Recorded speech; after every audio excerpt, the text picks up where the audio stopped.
Hey, everybody. So for this week's lecture, we're going to start off with another lecture on foundational science and strength and conditioning biomechanics. We're also going to talk about how the biomechanics of the body affect how we perform different exercise movements effectively with proper technique. So let's go ahead and jump right in. Here are your learning objectives. Again, as we move towards the second exam, you're going to want to review these learning objectives after every lecture and make sure that you have a pretty good understanding of them before you get to your second test. So we talked about concentric versus eccentric muscle contractions. Remember, the concentric muscle contraction is when that sarcomere is trying to come inwards and you're overcoming any external load, whether that is your own body or a dumbbell or a barbell, and the sarcomere is moving in, and the muscle is kind of plumping up, right? It's contracting. And whenever I say the muscle, I'm talking about the prime mover. You have to identify the prime mover before you start talking about concentric versus eccentric. So in a bicep curl, the prime mover is the biceps. Okay, now let's talk about concentric and eccentric movement of the biceps during a bicep curl, right? So obviously concentric would be when the hand is coming towards my face and my muscle is getting fat, my bicep muscle, all the sarcomeres are coming together, they're squishing together, they're getting fat. And then an eccentric contraction would be if I had a big heavy dumbbell in my hand and it was pulling me apart. Sarcomeres are trying to come together, but they're being forced apart because of the dumbbell, right?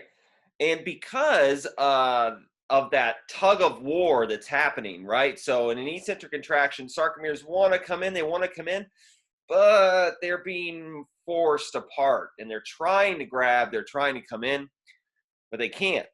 So you develop a lot of tension there. Think of a tug of war, right? Two ends trying to go opposites of one another.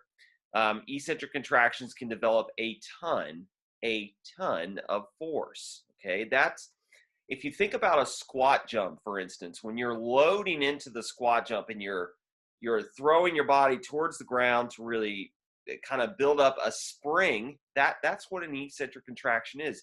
You load that tissue, big heavy eccentric contraction, tug of war, and then bam, you come back and you release and fly up, right? That's called the force velocity curve. Okay, so if you look at this curve right here, imagine a baseball swing, right? When someone's turning, they're turning, or a golf swing, or a tennis serve.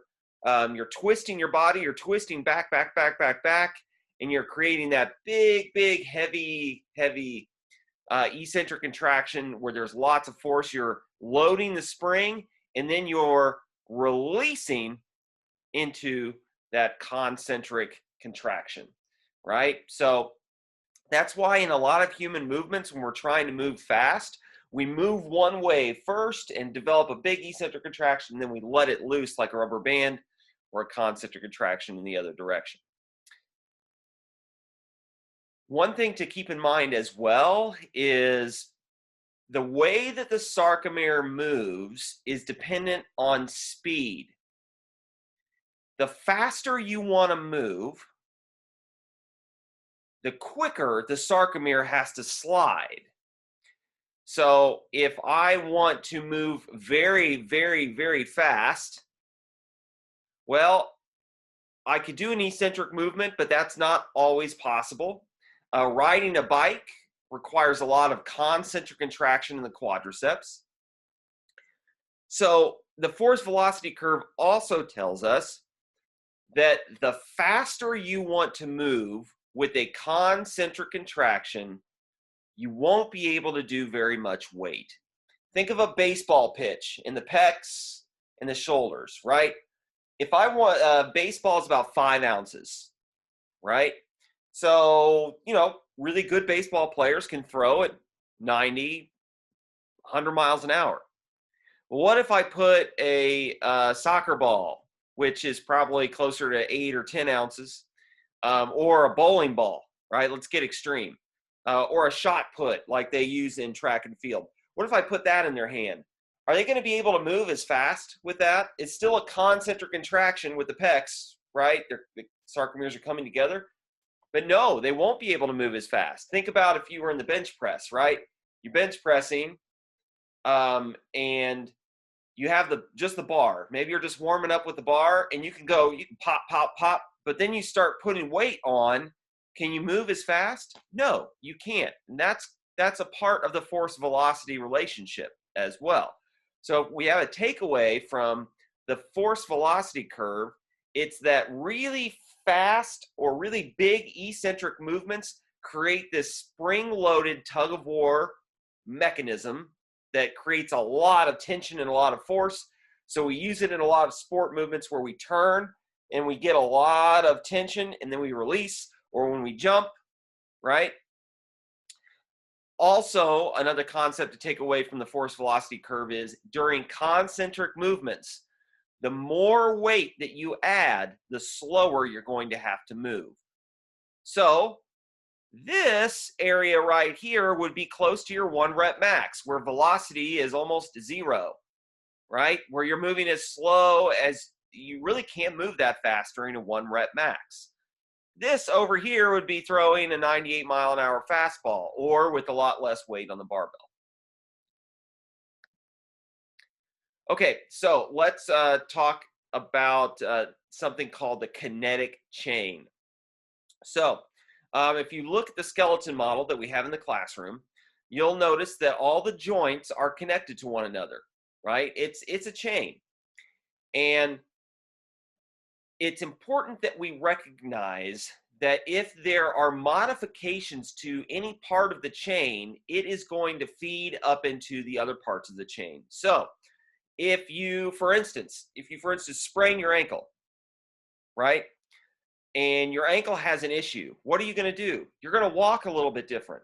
Well, that's going to cause a little bit of a shift in your knee. That's going to cause a little bit of a shift in your hips. You're going to hike your hip just a little bit. You're going to twist your rib cage. And so maybe after a couple days, you sprain your ankle. You're like, why does my neck hurt? What? I didn't do anything to my neck. Well, maybe you've been walking a little weird.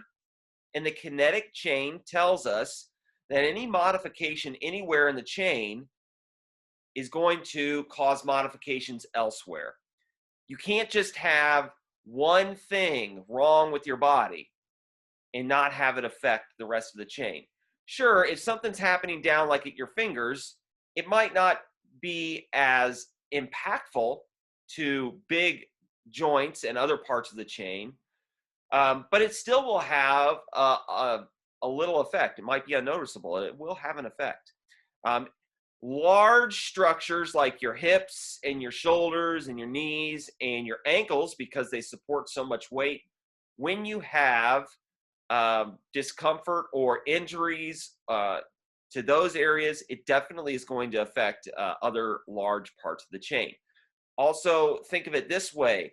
If I'm positioning my body for an exercise, right? I'm standing on one foot, I'm twisting my body in one direction. That's going to have an effect.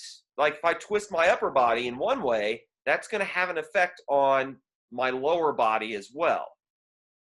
So when we start thinking about how can we isolate different parts of our body, even if you're sitting on a machine, like a leg extension or a hamstring curl machine, you would think that you're isolating your knee joint in particular.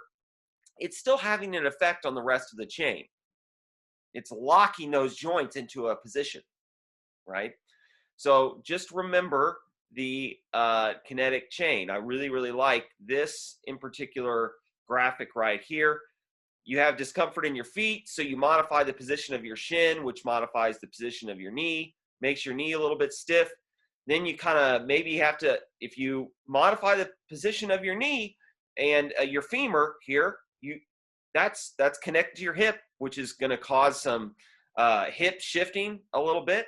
And why is my back feeling so achy? Well, it has to do with everything that started down here, right? So we can take that concept of the kinetic chain and we can use it to talk about exercise movement. right? So when you think about the kinetic chain, and you're thinking that all the joints are connected, well, there's two ends of the chain, right? Your hands, they're the open ends of one side of the chain, and your feet. Your feet are the open ends of the other side of the chain. So if you're a human and you're just out in, if you were floating in space and you talked about the kinetic chain, the two ends of the chain are your hands and your feet. So anytime you are doing an exercise where your hand or your feet are free to move about in space, you can qualify that as an open chain segment. The term distal segment means the part that's furthest away from the middle of your body, so hands or feet, right? Now, you have to dig a little bit on some of these concepts because, like anything else, there's a little gray area. So this is an open chain movement in the upper body, right? It might be confusing because you're like, well, but the feet are connected to the ground. So how is this an open chain movement? Well, the upper body, this is an upper body movement that's being displayed here, and the hands are free to move about in space. They're not connected to a bar or a rack. So this would be an open chain movement. Closed chain movements are when your hands and your feet are fixed to a solid surface. All right? Movements of, so where you're doing like a push-up. The hands and the feet are connected to the ground or a box, and you are moving your body in space while those hands and feet are fixed. So push-ups, and let's say a hip thrust when you're on the ground. Those would both be closed chain movements, okay? Closed chain movements are really, really useful for building a lot of strength because we can apply a lot of force when our hands and our feet are stationary, right? Open chain movements are really great for building balance and stability because if we have things moving around that they're not attached to anything, we are going to have to learn how to control our body in space, right? So if we look here, particularly in rehab situations like physical therapy, during the early stages of rehab, when weight bearing is generally limited, open chain movements are the primary focus. And that should make sense, right? If you go into physical therapy after you've had knee surgery or elbow surgery or shoulder surgery, they're going to start doing little movements with little dumbbells. And then as you start to get better, stronger, you're going to be able to do bigger movement patterns with more weight, and you might move to a closed chain movement.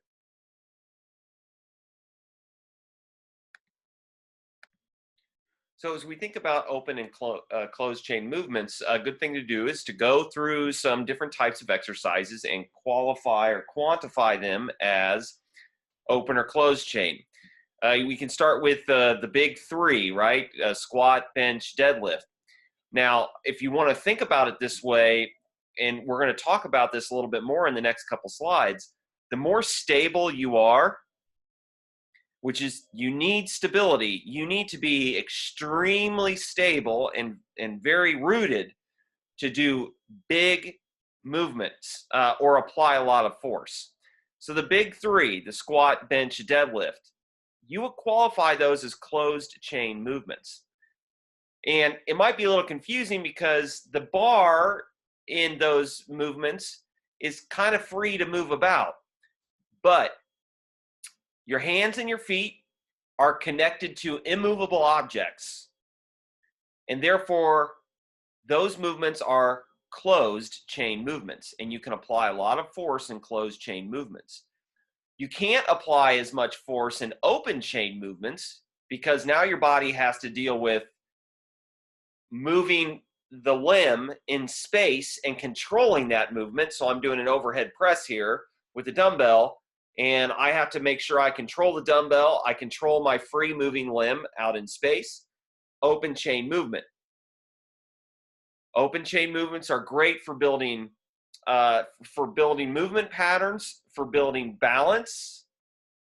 Closed chain movements are really good if you have really good control of your joints and you want to build a pattern where you can apply a lot of force.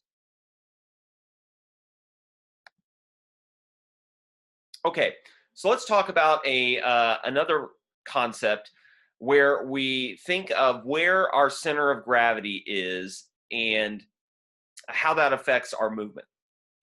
It's the balance point of your body. If you're standing straight up, more often than not, you can say the center of your gravity, it's an imaginary place that's right around your umbilicus, your belly button, right? Close to it. So how can you modify your center of gravity? If you stand up on your tippy toes, you have a really high center of gravity.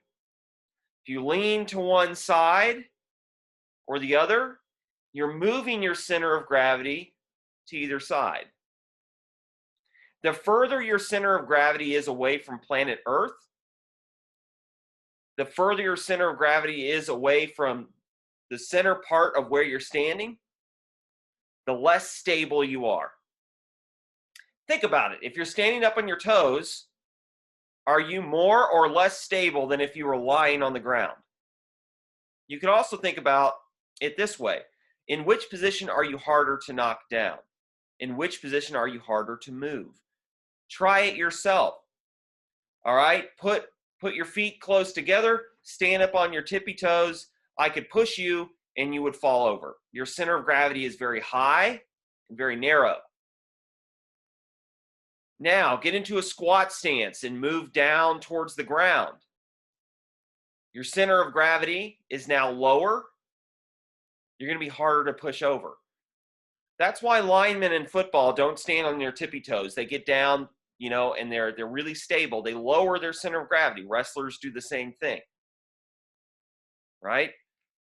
So the way we position our center of gravity is going to affect how stable we are.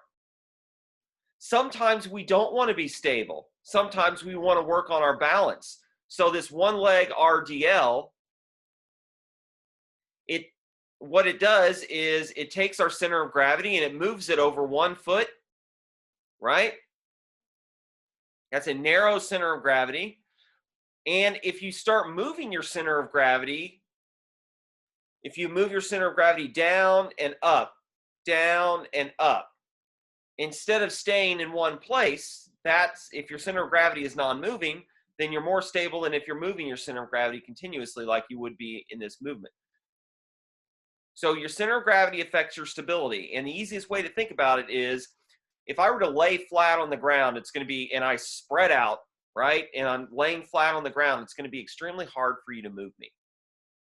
Or if I'm on all fours on the ground, if I'm standing up on my tippy toes, it's really easy to move me. Sometimes we want our center of gravity to be really high and narrow so that we can create imbalance so that we can work on balance, right? And a lot of times, if we want to apply a lot of force, or if we want to get ourselves into a position where we're harder to move, we lower our center of gravity towards the ground. And that brings us to a concept that's really closely related with center of gravity, right? So what foot positions make you more stable? Well, a wide foot position, right? Really, really wide stance, right? Really wide stance is very stable. And if you have a wide stance, if you have a really wide stance, you're going to lower your center of gravity. Because if you pull your feet apart, your body is naturally going to sink lower towards the ground. A really narrow stance, right? A really narrow stance, you're going to be up taller, less stable. So your foot position is actually going to modify your center of gravity as well. So a wider foot position, more stable, narrow foot position, less stable. the more body parts you have touching the ground. That's another thing that we need to talk about with foot position and hand position. The more your body is touching the ground, the more stable you are. So if you're standing up on your toes on one foot, your center of gravity is high, your base of support is tiny. You're only on one foot, you're only on a couple toes, right? Both feet are flat on the ground. You have wide feet, wide base of support. Both feet are touching the ground. If you go down onto all fours, you have a low center of gravity, wide base of support. So a wide base of support and a low center of gravity makes you very, very stable. Sometimes we want that. Sometimes we want to move without that. Sometimes we want to have a little instability so we can work on our balance.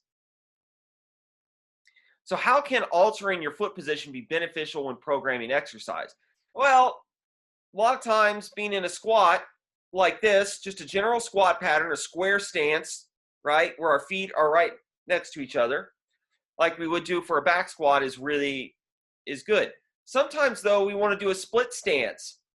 A split stance is going to modify our center of gravity. It's going to make it a little narrower, and so is our base of support. It's a little bit narrower. But we get benefits from a split stance or a split squat or a lunge that we don't get from just doing a regular squat pattern. I want you to try this. What's more stable in the sagittal plane? A half kneeling position like this, or a split stance position like this? Work on that on your own. What do you guys think? Okay, try it out. I'll give you the answer. This is more stable. Why? Because your knee and both feet are touching the ground, lower center of gravity. The base of support is about the same. As far as the foot width back to front is about the same in these. But when you put your knee on the ground, you automatically make yourself more stable because more of your body is contacting the ground. So this movement pattern, he's doing the exact same thing here. Same exact movement. But he's less stable here. So if I'm trying to teach somebody this movement, I'm going to start them out in a really stable setup, and then I'm going to move them up to their feet. The better you get at exercise, the better you can move without as much stability. And I can use base of support and center of gravity to modify those factors. Okay, so this concept, leverage. And some might know this term as torque. That's what we call it in biomechanics in the class that I teach. We're just going to call it leverage. You guys know about this. Lay on your back in a dead bug position. We practice that movement. Now put a weight over the back of your head. You're going to feel a lot more on your abs, aren't you? Now pull that weight back over here. You feel less of it. Right? So that's called leverage. The further away something is from your body, the more leverage it's going to put on your body. Right? So if, imagine this, I'm doing a dumbbell curl. Now hold a stick in your hand and attach a dumbbell to the end of the stick. It's going to be a lot harder because the dumbbell is much further away from you, right? Same as this movement right here. It would be a little bit harder if this guy moved farther from the rack or if he used a heavier band because the band is trying to pull him towards the rack. He's resisting it. He's using leverage. The best way to practice this stuff is to try it on your own.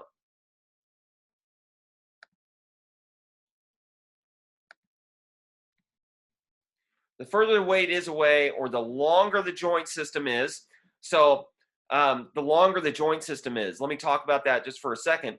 I've said this in class a few times. We have a few folks in our class that are really tall, right? The taller you are, the longer your levers are in your body. And the harder it is for you to move heavy weight. because you have to move over such a long distance. That's why NBA players, 6.5, 7 foot tall NBA players are not going to do a deadlift like some of us would do in the weight room. You need to modify the position of the bar or use a different kind of bar because they're so tall, because their joints are so long, they already apply a lot of leverage to their joints. Okay, so let's talk about weights and distribution of force. Some of these concepts you're already really familiar with: unilateral, bilateral, ipsilateral, contralateral. So now we can start thinking about where we put the weight. So wherever we put the weight is going to modify how our center of gravity acts and how stable we are. This would be an ipsilateral movement because the dumbbell or the kettlebell is on the same side as the working leg. Up here is a contralateral movement, right? This would also be qualified as a contralateral movement. Bilateral movement would be a regular squat, right? Or regular push-up, bilateral, both limbs moving to apply force. Unilateral movement would be if we were doing like a one-legged squat or a one-arm press. Now, the trick would be to check in on how well you understand these concepts. If you have a contralateral movement, which of these are open chain? Which of these are closed chain? Are there any closed chain movements on this screen? What do you think? Why don't you think about that? And we'll talk about it in our next class. Okay, so we're going to talk, one of our last concepts here is technique. Technique for most exercises, you can change the technique just by changing your foot position. Technique for any exercise is built around what is the goal of the movement. So what muscle are you trying to hit and why? What are the target joints? What's the desired range of motion? Right? Where are you trying to get to? How are you trying to get there? Okay? So that all starts with the starting position. Appropriate alignment of the spine, the pelvis, the ribs. We need to make sure that we get a proper setup. If you're not set up properly before you even begin the movement, you won't turn on the muscles you want to effectively. And you actually might put yourself in a position where it's contradictory to what you're trying to achieve. Where are you trying to distribute force? Where do you want force to go? Right? What plane of movement? Are you wanting to apply most in the sagittal plane, transverse plane, frontal, all of them? Where do you want the force to go? And all of this is affected by our base of support, our center of gravity. Is it a closed chain? Is it an open chain movement? So I can take you in a regular square stance squat and I can move your foot position just a little bit and I can change the movement pattern completely. I can change the goal. I can change my desired joint movement just by making a little bit of a change. Take one foot off the ground when you're doing a movement, or take one hand away from the barbell, and you've changed the goal of everything completely. So let's talk about setup, because setup is so important. Look at the hip thrust here. How would you coach this movement? What's the desired outcome of this movement pattern, right? What muscles are we targeting? The glutes, specifically the gluteus maximus, gluteus minimus, right? In this setup right here, I've talked about this a few times in class already. Ribs are flared out big time. So what's he setting himself up to do here? He's setting himself up to use his low back. So I would tell him to blow out 1,000 birthday candles, get his ribs down, get his spine into a better alignment. So now if he keeps his ribs down and his abs turned on, now he has localized most of the force production to his glutes instead of his back. And that's extremely important. And every single time he comes down with the bar, I'm going to be watching to make sure that his ribs don't come up. The more tired you get in this movement pattern in particular, the more this guy would want to use his back to complete the movement. Because it's easy. It's easy to throw those ribs out and complete that movement with your low back, right? It's a lot harder to make sure that you turn your abs on, get your ribs down, get your spine into a better alignment. That's something extra that you have to think about. But that's all about technique. And the more this person would practice this movement pattern in the correct way, the less time they would have to think about getting into that position every single time. They would just do it automatically. They would build good technique. Okay, so let's make some exercises. So start with a movement pattern that you're really familiar with. Push-up, squat, whatever, body weight movements. Change the center of gravity. Change the base of support. So change your foot position. How does that change your center of gravity? Change the points of leverage.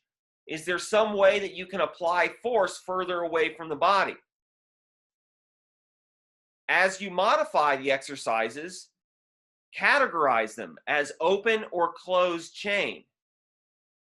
Now remember, with open and closed chain, sometimes there's a little gray area there.